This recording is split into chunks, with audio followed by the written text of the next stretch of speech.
Hello and welcome to Access Sportsnet Lakers, brought to you by Arrowhead Mountain Spring Water. I'm Chris McGee, big game James Worthy, Allie Clifton. We got Brez and Trudell down at the arena. The Lakers in one of the most exciting games of the year win their 8th straight game, an absolute war with the New York Knicks. They found themselves down 13 for a lot of that third quarter.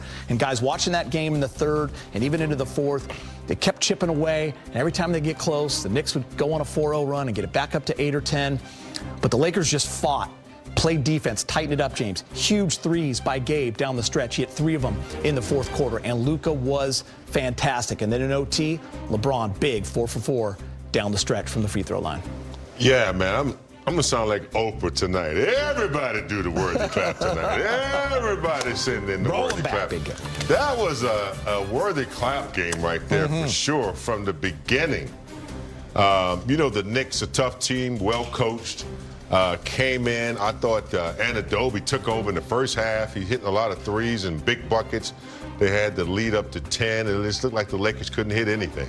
No threes, couldn't get a rhythm going. But if there's any word that, you know, describes tonight's game, it's the grind. It was pure grind and hustle, going up against a tough Knick team. You're right, Gabe's big shots tonight. I'll let Allie run that down because she's the computer with tennis shoes tonight. But anyway, just a great game. A great game. Luka, you know, not shooting the ball well at first, continued to do his thing and hit some big shots to kind of engage the rest of the game. And then LeBron hit some big shots when they needed to come back. And Allie, I have to say that this is a great comeback game and a great game to win before you go on the road. Indeed. I just think of resilience, determination, focused, especially from the Lakers. Obviously, we heard JJ say in that interview going into the fourth that the energy, the effort level, the shot making that we've been accustomed to over the last several weeks wasn't exactly where we're used to it in that first half. But he preaches his message, and you see a different kind of life that the Lakers brought out in the second half. I just think, all in all, when you talk about grinding it out, a gritty, a tough approach and win, your stars are going to do what your stars are going to do more times than not, especially in the big games. But who can step up? Who of your others can hit the shots, can get the timely stops? You think of, obviously, the final possession down or tie game with 9 seconds to go. Jalen Brunson, you heard Candace Parker say on the broadcast, anybody but Brunson. Easier said than done. Yeah. But, right, you get the stop, the necessary stop. And then Gabe Vincent, as you mentioned, I had to look it up right away. 4 of 25 over his last 5 from 3. He was 0 for 6 versus the Pelicans on Tuesday. This is the Gabe that we have been talking about. It's the one we've also seen over the last couple of weeks. But to just step in with such poise and a presence about himself, purpose down the stretch, the shot making, the defense, the toughness, from him, I thought was the difference for the Lakers. JJ pulling all the right strings. AR was struggling. Goes with Gabe down the stretch of the fourth quarter. Goes back to AR in overtime. Austin has that big steal and the big 3. The Lakers now have 40 wins. They're 19 games over 500. They have the 4th best record in the league, and they are 20-4 in their last 24 games. And by the way, 6-0 on the homestand. Let's go back downtown. Jackson Hayes with Mike Trudell. All right, Jackson Hayes, what a game. You guys find a way, after not having your A game perhaps in the first 3 quarters, limit them in the fourth. How did you pull this out tonight? Just gritty defense, guys flying around. We forgot about that first half. It was a really bad first half, and just came out second half flying. And I mean, the guys killed it tonight. Everyone killed it.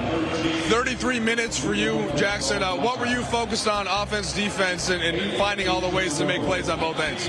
Just trying to make energy plays, trying to bring energy to my team, just making the right plays defensively, just coming over helping, stuff like that.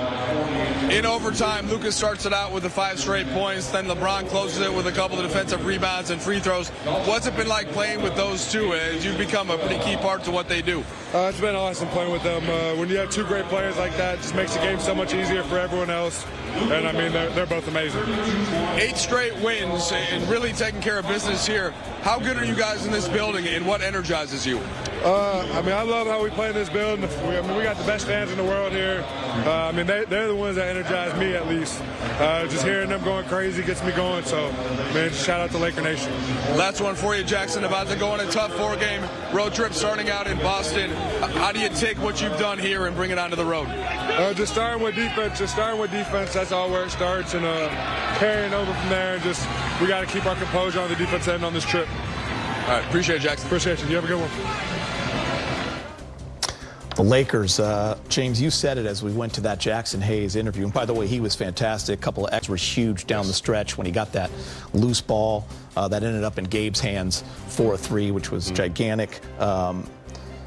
By committee for sure, but let's focus on Luka a little bit, guys. When you look, and we just showed this graphic a moment ago, when you look at Luka and LeBron, we talked so much about their chemistry and what it's done for LeBron James and just his ability to play off ball. We watched his catch and shoot threes tonight with Luka with dropping dimes. They combined for 63 points, 19 rebounds, and 20 assists, and that just seems to be the ongoing theme.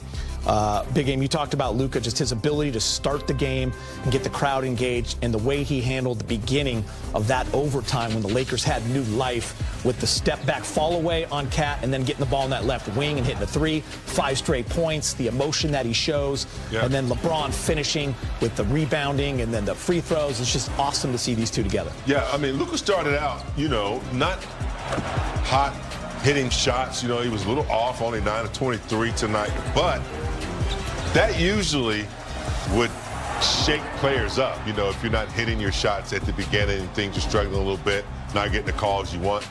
But he never gives up, man. In that overtime, Geeta, he just, hit some big shots, some big tough shots over Towns, too. They tried to put a size on him. Yeah. He also continued to get into the paint and, distribute from there. It was a grind, but his ability to be in the moment.